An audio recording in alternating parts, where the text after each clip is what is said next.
ಒಂದ್ ವೇಳೆ ನೀವು ಹೇಳಿದ್ರೆ ದರ್ಶನ್ ಅವ್ರು ಯಾವ್ದಾದ್ರು ಒಂದು ಪಕ್ಷದಲ್ಲಿ ಇದ್ದಿದ್ರೆ ಹೆಚ್ಚು ಕಡಿಮೆ ಅವರು ಒಂದು 8 ತಿಂಗಳು ಆಗ್ತಾ ಇತ್ತು ಅನ್ಸುತ್ತೆ ಅರೆಸ್ಟ್ ಆಗ್ಲಿಕ್ಕೆ. ಅರೆಸ್ಟ್ ಆಗ್ತಿರ್ಲಿಲ್ಲ, ಹೋಗಿ ಅರೆಸ್ಟ್ ಆಗ್ತಿರ್ಲಿಲ್ಲ. ಅಲ್ಲ, ಯಾವಾಗ ಮಾಧ್ಯಮಗಳು ಸ್ವಲ್ಪ ಏನಾದ್ರು ಮಾತಾಡಿದಾಗ ಅರೆಸ್ಟ್ ಆಗ್ತಿರ್ಲಿಲ್ಲ ಸರ್, ಅರೆಸ್ಟ್ ಆಗ್ತಿರ್ಲಿಲ್ಲ. ಅವ್ರ ಹೆಸರೇ ಬರ್ದಿರಂಗ್ ಮಾಡ್ಬಿಡೋರೇನು. ಪ್ರಕರಣದಲ್ಲಿ ಯಾರೋ ಒಬ್ಬ ವಿದ್ಯಾವಂತ ಡಾಕ್ಟ್ರು, ಇಂಜಿನಿಯರ್, ಲಾಯರು ಅವನು ಎಲೆಕ್ಷನ್ ನಿಂತ್ಕೊಂಡ್ರೆ ನಿನಗೆಲ್ಲ ಬಿಡು ಅಂತಾರೆ. ಯಾಕೆ ನಿಂತ ದುಡ್ಡಿಲ್ಲ, ನಿನ್ನ ಹತ್ರ ಕಾರ್ ಇಲ್ಲ, ನೀನು ನಮಗೆ ಖುಷಿ ಪಡಿಸೋಕ್ಕಾಗಲ್ಲ, ನಿನ್ನ ಹತ್ರ ರೌಡಿಗಳ ಜೊತೆಗಿಲ್ಲ, ಹಾಗಾಗಿ ನಿಮಗಿಲ್ಲ. ಪಕ್ಷಗಳು ಒಳ್ಳೆ ರೋಡಿಸಮ್ ಇಟ್ಟಿರುವಂಥವ್ರಿಗೆ ಟಿಕೆಟ್ ಕೊಡುತ್ತೆ, ದುಡ್ಡಿರೋನು ಕೊಡ್ತದೆ. ಆಪ್ಷನ್ ಎರಡೇ, ಒಂದು ಅವ್ನಿಗೆ ಹಾಕ್ಬೇಕು, ನೀವ್ನ ಹಾಕ್ಬೇಕು. ಇಬ್ರು ಒಂದೇ ಇರ್ತಾರ, ಇಬ್ರು ಅವರೇನೆ, ಇಬ್ರು ಅದೇ ಕ್ಯಾರೆಕ್ಟರ್. ಕೈಯಲ್ಲಿ ತೋಳ್ಬಲ, ಕೈಯಲ್ಲಿ ಹಣದ ಬಲ, ತಲೆಯಲ್ಲಿ ಆ ಬಲ, ಕಣ್ಣಲ್ಲಿ ಈ ಬಲ ಎಲ್ಲ ಇಟ್ಕೊಂಡಿರ್ತಾರೆ. ಇಬ್ರು ಅವರನ್ನ ಇವ್ರು ಕರೆಸ್ತಾರೆ. ಇವ್ರಾದ್ಮೇಲೆ ಏನ್ ಮಾಡ್ತಾರೆ ಸರ್, ಸತಿ ಹೆಂಗೋ ಕಾನೂನು ಮಾಧ್ಯಮ ಇವತ್ತು ಸ್ವಲ್ಪ ಚುರುಕಾಗಿರೋದ್ರಿಂದ, ಕಾಂಪಿಟೇಷನ್ ಇರೋದ್ರಿಂದ ಮಾಧ್ಯಮಗಳ ಕಾಂಪಿಟೇಷನ್ ತುಂಬಾ ಚೆನ್ನಾಗಿದೆ ಸರ್. ಯಾರು ನಾನು ಫಸ್ಟ್ ತೋರಿಸ್ಬೇಕು, ಯಾವ್ದು ಸರಿ ತೋರಿಸ್ಬೇಕು, ಯಾವ್ದು ತೋರಿಸೋದು ಏನು ಅನ್ನೋದು, ಇದರಿಂದಾನೇ ಒಂದು ಚೂರು ಎಲ್ಲ ಬೆಳಕಿಗೆ ಬರ್ತಾರೆ.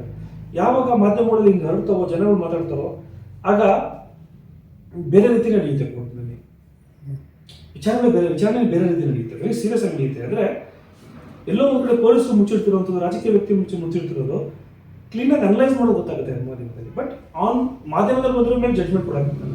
ಬಟ್ ಏನೋ ಇದೆ ಇದರಲ್ಲಿ ಅನ್ನೋವಂಥದ್ದು ನಮ್ಮ ಅಲರ್ಟ್ ಆಗುತ್ತೆ. ಸೊ ಆ ರೀತಿಯಾಗಿದ್ದಾಗ ಈ ಪ್ರಕರಣಗಳು ಬರ್ತವೆ. ಇದೇನೋ ಇದೆ, ಇದಕ್ಕೆ ಮುಂಚೆ 2000 ಇಸ್ವಿ ಮುಂಚೆ ಯಾರೇನು ಕೊಲೆ ಮಾಡಿಲ್ವ MLA ಗಳು, ಯಾರೇನು ರೇಪ್ಗಳು ಮಾಡ್ಕೊಂಡಿರ್ಲಿಲ್ವ? ಬಟ್ ಯಾಕೆ ಅವಾಗ ಶಿಕ್ಷೆ ಆಗ್ತಿಲ್ಲ? ಯಾಕಂದ್ರೆ ನಮ್ಮ ಮಾಧ್ಯಮ ಅಷ್ಟು ಬಲಿಷ್ಠವಾಗಿರಲಿಲ್ಲ. ಯಾರೋ ಒಬ್ಬನ ಕೈಲಿ ಮಾಧ್ಯಮ ಇತ್ತು. ಇವತ್ತು ಎಲ್ಲರ ಕೈಲೂ ಮಾಧ್ಯಮ ಇದೆ. ನೀವು ಯಾರೇ ಚಾನೆಲ್ಗಳು ಒಬ್ರು ಸಪೋರ್ಟ್ ಮಾಡಿದ್ರು ಕೂಡ ಇನ್ನ 3 ಜನ ಅದನ್ನ ಸುಳ್ಳು ಅಂತ ಹೇಳೋರು ಇದ್ದಾರೆ. ನೀವು ಏನೇ ಮಾಧ್ಯಮ ತೋರಿಸಿದ್ರು ಜನರಿಗೆ ಅರ್ಥ ಸತ್ಯ ಇನ್ನೊಂದು ಕಡೆ ಬಂದಿರುತ್ತೆ. So this is a report. So ಹಾಗಾಗಿ ಇವೆಲ್ಲವೂ ಕೂಡ ಒಂದು ರೀತಿಯಲ್ಲಿ ಬೇಗ ಅರೆಸ್ಟ್ ಆಗುವಂಥದ್ದು ಅಥವಾ ಇಂಥವ್ರಿಗೆಲ್ಲ ಕೂಡ ಅಲ್ಲ. ಇವಾಗ ಅಕಸ್ಮಾತ್ ಈ ಥರ ಆರೋಪ ತಗೊಂಡಿರೋರಿಗೆ BJP ಅವರು ಏನು ಹೇಳಿದ್ರು, ವಿಜೇಂದ್ರ ಅವರು, ಅಶೋಕ್ ಅವರು ಹೋಗಿ ನೋಡ್ಕೊಂಬಂದ್ರಂತೆ, ಆರೋಪ ಮಾಡಿಸ್ಕೊಂಡ್ರು. ರಾಜಕೀಯದ ಸುಳ್ಳಂತೆ. ಅಯ್ಯ, ಕೊಲೆ ಮಾಡ್ಬಿಟ್ಟು ಅವ್ರು ಸಿಗಾಕೊಂಡು ಕೊಲೆ ಮಾಡಿಸಿರೋ ವಿಚಾರದಲ್ಲಿ ಪೊಲೀಸ್ ಅರೆಸ್ಟ್ ಮಾಡೋರೆ.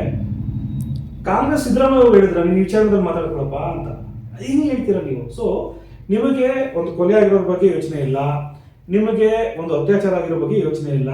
ನಿಮಗೆ ಸೀಟ್ ಬರಬೇಕು, ನೀವು ಸರ್ಕಾರ ರಚನೆ ಮಾಡಬೇಕು, ನೀವು ದಂಧೆ ಮಾಡಬೇಕು, ಟ್ರಾನ್ಸ್ಫರ್ ದಂಧೆ ಆಗಿರ್ಬೋದು ಅಥವಾ ಕಾಂಟ್ರಾಕ್ಟ್ ದಂಧೆ ಆಗಿರ್ಬೋದು. ನಿಮ್ಮ ಹೆಸರುಗಳು ಮುಖ್ಯಮಂತ್ರಿ, ನಾನು ಪಕ್ಷ ಅಂತ ಗುಟ್ಟದ ಕಾರಬೇಕು. ಅದಕ್ಕೋಸ್ಕರ ಕೊಲೆ ಆಗಿರೋ ಪರವಾಗಿಲ್ಲ, ಅತ್ಯಾಚಾರ ಆಗಿರೋ ಅನ್ನೋದ್ರೂ ಪರವಾಗಿಲ್ಲ, ಅವ್ನು ಗೆಲ್ತಾನೆ ಅಂದ್ರೆ ಅವನ ಪರವಾಗಿ ನಿಂತ್ಕೊಳ್ಳುವಂಥವ್ರು ನೀವೇ. ಸೊ ಹಾಗಾಗಿ ಕಾನೂನು ಎಲ್ರಿಗೂ ಒಂದೇ ಅಲ್ಲ ಸರ್. ನಾವು ಅಲರ್ಟ್ ಆಗೋದು ನಮ್ಮ ಸರ್. ತುಂಬಾ ಚೆನ್ನಾಗಿದೆ ಸರ್. ಆಕ್ಚುಲಿ ಕಾನೂನು ಯಾರ ಕೈ ಇದ್ದಾಗ ಏನೇನಾಗುತ್ತೆ ಅನ್ನೋದಕ್ಕೆ ತುಂಬಾ ಚೆನ್ನಾಗಿ ಎಕ್ಸ್ಪ್ಲೇನ್ ಕೊಟ್ರಿ. ಒಂದ್ ವೇಳೆ ನೀವು ಹೇಳಿದ್ರೆ ದರ್ಶನ್ ಅವ್ರು ಯಾವ್ದಾದ್ರು ಒಂದು ಪಕ್ಷದಲ್ಲಿ ಇದ್ದಿದ್ರೆ ಹೆಚ್ಚು ಕಡಿಮೆ ಅವರು ಒಂದು 8 ತಿಂಗಳು ಆಗ್ತಾ ಇತ್ತು ಅನ್ಸುತ್ತೆ ಅರೆಸ್ಟ್ ಆಗ್ಲಿಕ್ಕೆ. ಅರೆಸ್ಟ್ ಆಗ್ತಿರ್ಲಿಲ್ಲ, ಹೋಗಿ ಅರೆಸ್ಟ್ ಆಗ್ತಿರ್ಲಿಲ್ಲ.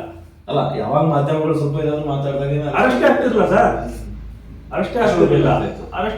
ಅವ್ರ ಹೆಸರೇ ಬರ್ದಿರಂಗ್ ಮಾಡ್ಬಿಡೋರೇನು. ಪ್ರಕರಣದಲ್ಲಿ ಹಾಗಂದ್ರೆ ಯಾಕೆ ರಾಜಕೀಯ ಅಂತಂದ್ರೆ, ಪೊಲೀಸರು sub inspector, circle inspector, ACP, DYSP, SP, commissioner, IG ಇವರೆಲ್ಲರೂ ಕೂಡ ಅಪಾಯಿಂಟ್ ಮಾಡಿದ್ರೆ ಆ MLA ಗಳು, ಮಿನಿಸ್ಟರ್. ಸರ್ಕಾರ ಆದೇಶ ಮಾಡುತ್ತೆ, ನನಗೆ ಬೇಕಾದ್ರೆ ಅಲ್ಲಿ ಕೂರಿಸ್ತೀನಿ ಅಂತ. ನೀವು ನನಗೆ ಬೇಕು, ನಾನು ಅಲ್ಲಿ ಕೂರಿಸ್ಕೊಂತೀನಿ. ನಿಮ್ಗೆ ನನಗೂ ಗುಣ ಇದೆಯಲ್ಲ, ನಾನೇ ಗುರುನೇ ಅರೆಸ್ಟ್ ಮಾಡೋದು. ನಾನು ಹೇಳಿದ್ರೆ ನೀವು ಮಾಡ್ತೀರಾ? ಯಾಕೆ ಹೊಸ ಸರ್ಕಾರ ಬಂದ ತಕ್ಷಣ ಇದ್ದಿದ್ದ ಕಮಿಷನರ್ಗಳು ಚೇಂಜ್ ಆಗ್ಬಿಡ್ತಾರೆ ಸ್ವಾಮಿ? ಅಂದ್ರೆ ನಮ್ಮವ್ರು ನಾವು ಕೂರಿಸ್ಕೊಂತೀವಿ ಅಂದ್ರೆ ನಮ್ಗೆ ಬೇಕಾಗೋದಲ್ಲ ನಾವು ಮಾಡಿಸ್ಕೊಂತೀವಿ. ಅದಕ್ಕೆ ರಾಜಕೀಯ ಪಕ್ಷಗಳಲ್ಲಿ ಬಹಳ ಬಲಿಷ್ಠವಾಗಿ ಇರ್ತಾರೆ. ಅವ್ರದ್ದು ಬಂತ ಅಲ್ಲೇ ಮುಚ್ಚಾಕು, ಇವ್ರದ್ದು ಬಂತ ಅಲ್ಲೇ ಮುಚ್ಚಾಕು, ಇವ್ರು ಬೇಕಾ ಅವ್ನು ಬೇಕಾ ನೋಡು, ಅವ್ನ ಫೋನ್ ಟ್ರ್ಯಾಕ್ ಮಾಡು, ಇವನೇನು ನೋಡು, ಹಿಂಗೆ ಅಂದರೆ ಕೈ ಬೊಂಬೆಗಳಾಗಿಟ್ಕೊಂಡಿರ್ತೇವೆ. ED, CIDಗಳೆಲ್ಲ ಹೆಂಗೆ ಕೈ ಬೊಂಬೆ ಆಗಿಟ್ಕೊಂಡಿದ್ದಾರೆ, ಹಂಗೆ ಕೈ ಬೊಂಬೆಗಳನ್ನಾಗಿಟ್ಕೊಂಡು ಇದನ್ನು ಮಾಡ್ಬೋದು ಸರ್. ಇದು ನಿಜವಾಗ್ಲೂ ಪ್ರಾಕ್ಟಿಕಲ್ ಆಗಿ ನಡೀತಾನೂ ಇದೆ ಭಾರತದಲ್ಲಿ. ಪ್ರಶ್ನೆ ಮಾಡೋದು ಯಾವಾಗ ನೋಡಿ, ತಮಿಳ್ನಾಡಲ್ಲಾಗಿರ್ಬೋದು ಅಥವಾ ಆಂಧ್ರದಲ್ಲಾಗಿರ್ಬೋದು, ತಮಗೆ ಈ ವರ್ಷ ಗೆದ್ದರೂ ಮುಂದಿನ ವರ್ಷ ಗೆಲ್ಲ ಅಂದರೆ ಬದಲಾಗ್ತಾ ಇರ್ತಾರೆ. ಅವ್ರ ಒಂದು ಕಡೆ ಒಂದು ಸಿಂಪತಿ ಬೇಸಿಸ್ ಮತ್ತೆ ಅವ್ರು ಮಾಡಿರುವಂಥ ಹಗರಣಗಳಿಗೆ ಮತ್ತೆ ಕಂಟಿನ್ಯೂ ಮಾಡ್ತಾರೆ.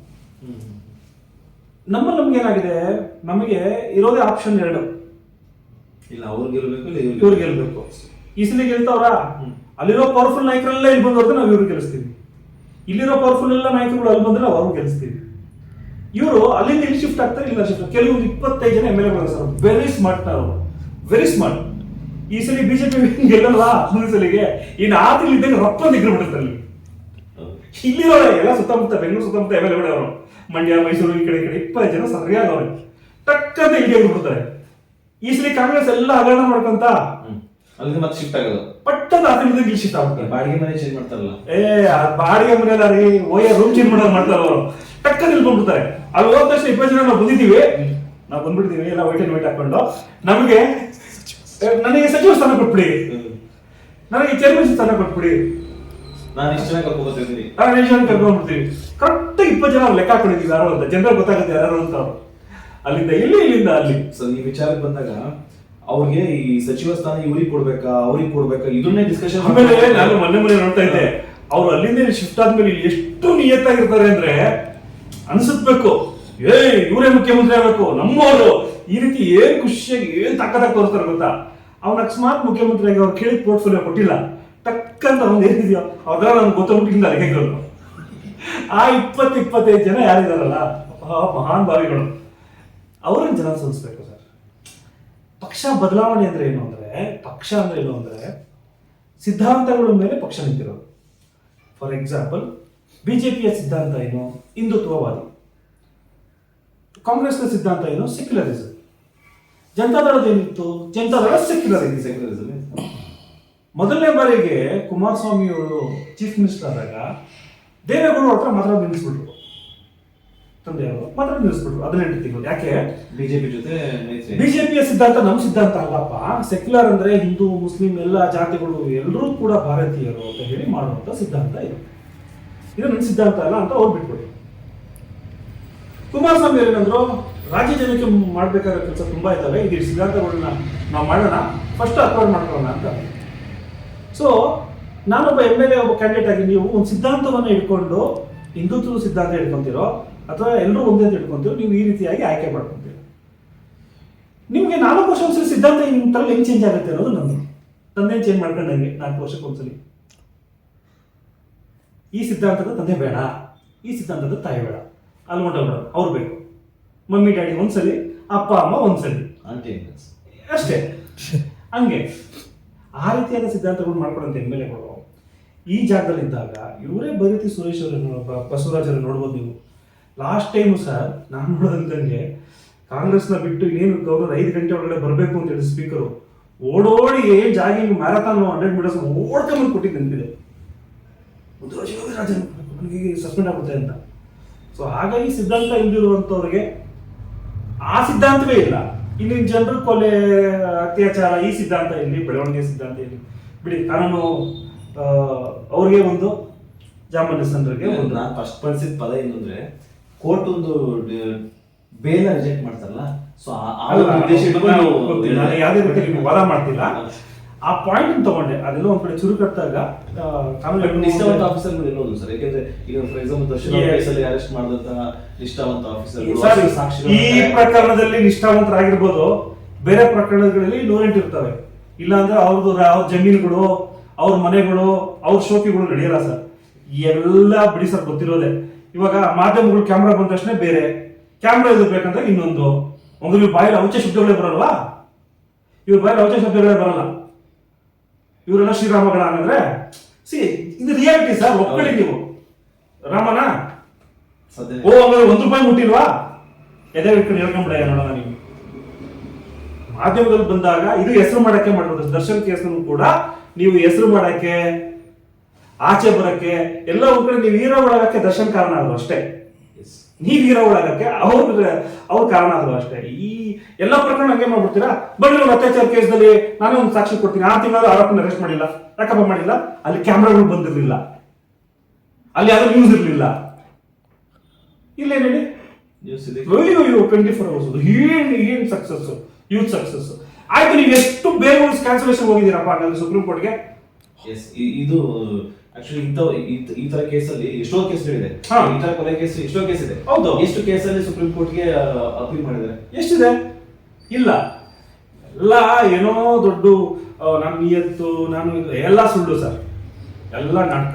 ರಾಜ್ಕುಮಾರ್ ಒಳ್ಳೆ ಆಡಿದೆ, ಎಲ್ಲ ನಾಟಕ. ವಿಷ್ಣುವರ್ಧನ್ ಒಂದಿದೆ, ಎಲ್ಲ ನಾಟಕ ಅಂತ ಎಷ್ಟು ಚೆನ್ನಾಗಿದೆ ಜಗವೇ ನಾಟಕ. ಅಷ್ಟೇ, ಎಲ್ಲ ನಾಟಕ. ಎಲ್ಲಿ ಕ್ಯಾಮ್ರಾಗಳಿದ್ದು ಅಲ್ಲಿ ಪೋಸ್ಟ್ ಕೊಟ್ಟರು ನಾವೇ ನಿಯತ್ತು ನಾನೇ ಅಂತ ನೋಡೋಣ. ರಿಟೈರ್ಡ್ ಆಗುತ್ತೋ ಅಥವಾ 10 ವರ್ಷದಲ್ಲೋ ಯಾರೋ ಒಬ್ಬ ಬರ್ತಾರೆ, ಇನ್ನು 5 ವರ್ಷದಲ್ಲಿ ಯಾರೋ ಬಿಡ್ದಾಕ್ತಾರೆ, ನಿನ್ನ ಆಸ್ತಿಗಳು ಎಲ್ಲೆಲ್ಲಿ ಎಷ್ಟೆಷ್ಟಿದ್ದಾವೆ ಅಂತ ಯಾರೋ ಬಿಡ್ದಾಕ್ತಾರೆ. ನೋಡೋಣ ಅವಾಗ ಹಾನೆಸ್ಟು ಗಿನೆಸ್ಟು ಇದೆಲ್ಲ ಏನು. ಪೃಥ್ವಿ ಪಿಕ್ಚರ್ ನೋಡ್ಕೊಂಡು ನಾನು ಓದ್ಬಿಟ್ಟೆ, ನಾನು ಮಾಡಿಬಿಟ್ಟೆ, ಆ ಥರ ಬದುಕಕ್ಕೆ ಸಾಧ್ಯವೇ ಇಲ್ಲ. ಅದು ಸಿನಿಮಾ. ಆ ಥರ ಬದುಕಿದ್ರೆ ದಯವಿಟ್ಟು ನಿಮ್ಮ ಫೋಟೋ ಕೊಡಿ, ನಾವು ಹಾಕೊಂಡ್ಬಿಡ್ತೀವಿ. ಜನರನ್ನು ಬಕ್ರ ಮಾಡ್ಬೋದು, ವಿದ್ಯಾವಂತರನ್ನು ಬಕ್ರ ಮಾಡೋಕ್ಕಾಗಲ್ಲ. ಸರಿ, ಅಮಾಯಕರನ್ನು ನೀವು ದೊಡ್ಡರು ಮಾಡಿ, ಚುರುಕಿರೋನು ದೊಡ್ಡರು ಮಾಡೋಕ್ಕಾಗಲ್ಲ ಅಲ್ವಾ? ಹಾಗೆ ಎಲ್ಲ ಸುಳ್ಳು ಅನ್ನೋದು ನನ್ನ ಅಭಿಪ್ರಾಯ ಸರ್. ಈಗ ಒಂದ್ ವೇಳೆ ನಿಜವಾಗ್ಲೂ ಈ ಪ್ರಕರಣ ಚಾರ್ಜ್ ಶೀಟ್ ಮೇಲೆ ಗೊತ್ತಾಗುತ್ತೆ, ಯಾವ ರೀತಿ ಚಾರ್ಜ್ ಶೀಟ್ ರೆಡಿ ಮಾಡ್ತಾರೆ, ಎಷ್ಟು ಸಾಕ್ಷಿಗಳನ್ನ ಕಲೆ ಹಾಕ್ತಾರೆ, ಕೃಷಿ ಕೇಸಲ್ಲಿ ಯಾವ ರೀತಿ ರೆಡಿ ಮಾಡ್ತಾರೆ, ಇವಾಗ ಅವರು ಚೂರು ಗೊತ್ತಾಗುತ್ತೆ ಆಫೀಸರ್ಸ್ಗಳು ಸರ್. ಹೌದು, ಅವಕ್ಕೇನೆ ಇರುತ್ತಲ್ಲ ಚಾರ್ಜ್ ಶೀಟ್ನಲ್ಲಿ ಯಾವ ರೀತಿ ಸಡ್ಲವಾಗಿ ಬಿಡೋದು ಅಥವಾ ಅದನ್ನು ಟೈಟಾಗಿ ಇಟ್ಕೊಳ್ಳುವಂಥದ್ದು. ನಿಜವಾಗ್ಲೂ ಇವರ ಹೆಸರು ಬರೋಕ್ಕೆ ಕಾರಣ ಏನು, ಇವ್ರ ಇನ್ವಾಲ್ವ್ಮೆಂಟ್ ಏನು, ಅದನ್ನ ಅದೇ ರೀತಿಯಾಗಿ ಇದು ಮಾಡ್ತಾರೆ. ಸೊ 8 ತಿಂಗಳು ಟೈಮ್ ಇರೋದ್ರಿಂದ ಸಾಕ್ಷಿಗಳು ಕೂಡ ನಾಶ ಆಗಿರ್ತಾವೇನೋ ಅನ್ನೋದು ನನ್ನ ಅಭಿಪ್ರಾಯ ಸರ್. ಏನೇನು ಒತ್ತಡಗಳು ಬಂದಿರ್ತಾವೋ, ಏನಾಗಿರ್ತಾವೋ. ಆಮೇಲೆ ಬುಕ್ಕು ಪೇಪರ್ಗಳಲ್ಲಿ ಬರೆದಿರುವಂಥದ್ದನ್ನೇ ನ್ಯಾಯಾಲಯದಲ್ಲಿ ವಿಚಾರಣೆಯನ್ನು ಮಾಡ್ತಾರೆ. ಅಲ್ಲಿ ಏನೇನು ತಿರ್ಸ್ತಾರೋ ಏನೇನು ಮಾಡ್ತಾರೋ ಗೊತ್ತಿಲ್ಲ. ಈಗ ಬಿಕ್ಲು ಶಿವ ಅನ್ನೋ ಪದ ಅಂತ ಬರ್ತಾರೆ, ಹೆಸರು ಬರುತ್ತಲ್ಲ. ಸೊ ಅವ್ರೇನು ರೌಡಿ ಶೀಟರ್ ಸರ್, ನನಗೆ ರೌಡಿ ಶೀಟರ್ ಆಗಿರೋದ್ರಿಂದ ಆ ಪ್ರಕರಣಗಳು, ಆ ರೌಡಿಗಳು ಇರೋವಂಥದ್ದು, ಅವ್ರ ಕಾರ್ಯಗಳೇನಿದ್ವು ಅಥವಾ ಇವ್ರ ಮೇಲೆ ಅವ್ರಿಗೆ ಏನು ಜಿದ್ದಿದ್ವು ಎಲ್ಲವೂ ಕೂಡ ಇನ್ವಾಲ್ವ್ ಮಾಡ್ತಾರೆ. ಪ್ರಕರಣದ ಇನ್ವಾಲ್ವ್ಮೆಂಟ್ ಏನಿದೆ ಅನ್ನೋದು ನಮ್ಗೆ ಯಾರಿಗೂ ಗೊತ್ತಿಲ್ಲ. ಬಟ್ 8 ತಿಂಗಳು ಆರೋಪದ ಮೇಲೆ ಇದ್ರೂ ಕೂಡ ಸಿಕ್ಕಿಲ್ವಲ್ಲ ಅವ್ರ ಪೊಲೀಸ್ ಕೈಲಿ, ಅದು ನನಗೆ ಬಹಳಷ್ಟು ಆಶ್ಚರ್ಯವಾಗಿರುವಂಥದ್ದು ಸರ್. ಕರ್ನಾಟಕವನ್ನು ಸಮಾಜ ನೋಡ್ತದೆ ಸರ್, ನ್ಯಾಷನಲ್ ಲೆವೆಲ್ ನೋಡ್ತದೆ. ಒಂದು ಬಸವಣ್ಣನ ಪ್ರಕರಣದಲ್ಲಂತೂ ಕರ್ನಾಟಕ ಎಲ್ಲೋ ಒಂದು ಕಡೆ ಹೊಂಟೋದು ಸರ್, ಮೂಲೆ ಆಗ್ಬಿಟ್ಟೋದು. ಅದ ನಂತರ ಇದರ ಕೊಲೆ ಪ್ರಕರಣಗಳು ಎಲ್ಲ ಬಂದಾಗ ಏನು ರಾಜಕೀಯ ವ್ಯಕ್ತಿಗಳು ಬಿಹಾರ ಆಗ್ತಿದೆಯಾ ನಮ್ಮ ದೇಶ ಅಂತ, ನಮ್ಮ ರಾಜ್ಯ ಏನು ಮೆಸೇಜ್ ಕೊಡ್ತಾರೆ. ಅದಕ್ಕಾಗಿ ಜನರು ಎಚ್ಚೆತ್ತುಕೊಳ್ಬೇಕು ಸರ್. ಓಟ್ ಹಾಕ್ಲಾದ್ರೂ ಬರಲ್ಲ, ದಯವಿಟ್ಟು ಮೇಲೆ ಬಿಡಿ.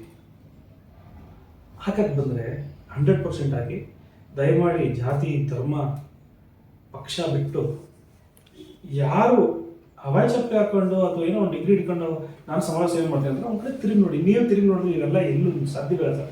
ಜನರು ನಾವು ನಾಯಕರುಗಳಾಗ್ಬೋದು. ನಾವೆಲ್ಲ ಕುಂತ್ಕೊಂಡು ಸ್ಟೇಜ್ ಮೇಲೆ ಕೆಲಸ ಮಾಡಿಕೊಂಡು 1000 ಜನ ಸ್ಟೇಜ್ ಮೇಲೆ ಕುಂತ್ಕೊಬೇಕು. MA ಎಲೆಕ್ಟ್ ಆಗಿರೋ ನೆಲದ ಮೇಲೆ ನಿಂತಿರಬೇಕು. 1000 ಜನ ಹೇಳಿರೋ ಅಪ್ಲಿಕೇಶನ್ಸ್ಗಳು ನಾನು ಮಾಡ್ಕೊಂಡ್ಬಿಟ್ಕೊಡ್ಬೇಕು. ಆಗ ಸರ್ ಅದೇ ನಮಗಿರುವಂಥದ್ದು ಶಕ್ತಿ. ಬಟ್ ನಾವು ಹಂಗಾಗ್ತಿಲ್ಲ. ವೇದಿಕೆ ಮೇಲೆ 8 ಜನ ಕೂರಿಸ್ತೀವಿ, 1000 ಜನ ಕೇಳೋದ್ರ ಜೊತೆ ಇನ್ನೊಂದೇನಪ್ಪ ಅಂತಂದ್ರೆ ಬಲಿಷ್ಠರಾಗಿ ಬಿಡ್ತೀವಿ. ಆಮೇಲೆ ಬಲಿಷ್ಠರಾದ್ಮೇಲೆ ಏನಾದ್ರು ಕೊಡ್ತಾನ ಕಾಸು ಕೊಟ್ಟನ ಮಕ್ಕಳನ್ನ ಸಾಕಕ್ಕೆ, ಅವರ ಒಂದು ಮಕ್ಕಳನ್ನ ಸಾಕಕ್ಕೆ, ಹೆಂಡತಿ ಮಕ್ಕಳನ್ನ ಚೆನ್ನಾಗಿ ಇಟ್ಕೊಳ್ಳೋಕೆ, ತಂದೆ ತಾಯಿ ನೋಡ್ಕೊಳ್ಳೋಕೆ, ಅಥವಾ ಒಂದು ಕಾರ್ ತಗೊಳಕ್ಕೆ, ಒಂದು ಇದು ಮಾಡೋದಕ್ಕೋ ಎಲ್ಲೋ ಒಂದು ಕಡೆ ಅವ್ರದ್ದು ಕಳ್ಕೊಂಡ್ಬಿಡ್ತಾರೆ. ಮತ್ತು ಹಾಗೆ ಇರುತ್ತೆ ಸರ್, ಆಸೆ ಹಂಗೆ ಕೊಡ್ತಾರೆ ಅವರು. ನಿನ್ನ ಉದ್ಧಾರ ಆಗಿರೋದು ಮನೇಲೂ ಕೂಡ ಕುಟುಂಬದವ್ರದ್ದು ಹಂಗೆ ಇರ್ತಾರೆ. ನೋಡು, ಅವನು ಎಮರ್ಜೆನ್ಸಿ ಸೇರ್ಕೊಂಡು ಮನೆ ಕಟ್ಬಿಡ, ಅವನು ಎಮರ್ಜೆನ್ಸಿ ಸೇರ್ಕೊಂಡು ನನಗೆ ಅವ್ರ ಹೆಂಡತಿ ಕಟ್ಕೊಡ್ಬೇಕು ಕೊಟ್ಬಿಡ. ಇವ್ರೇನು ಮಾಡ್ತಾನೆ, ಇವ್ನು ನಿಯತ್ತಾಗಿದ್ರು, ಇವ್ನು ಮಾಡಬೇಕು ಅಂದ್ರೂ ಇವ್ನು ನಿಯತ್ತಾಗಿದ್ದಾರೆ. ಎಷ್ಟೋ ಜನ ಪೊಲೀಸರು ನೋಡಿದ್ದೀನಿ, ಎಷ್ಟು ಸ್ಟ್ರಿಕ್ಟ್ ಆಗಿರ್ತಾರೆ, ಬಟ್ ಕುಟುಂಬದಿಂದ ಆಳೋಗ್ತಾರೆ, ಒತ್ತಡದಿಂದ ಆಳೋಗ್ತಾರೆ. ಸೊ ಹಾಗಾಗಿ ಇವೆಲ್ಲವೂ ಅನಿಸುತ್ತೆ ಸರ್. ಥ್ಯಾಂಕ್ ಯು ಸರ್, ತುಂಬ ಚೆನ್ನಾಗಿ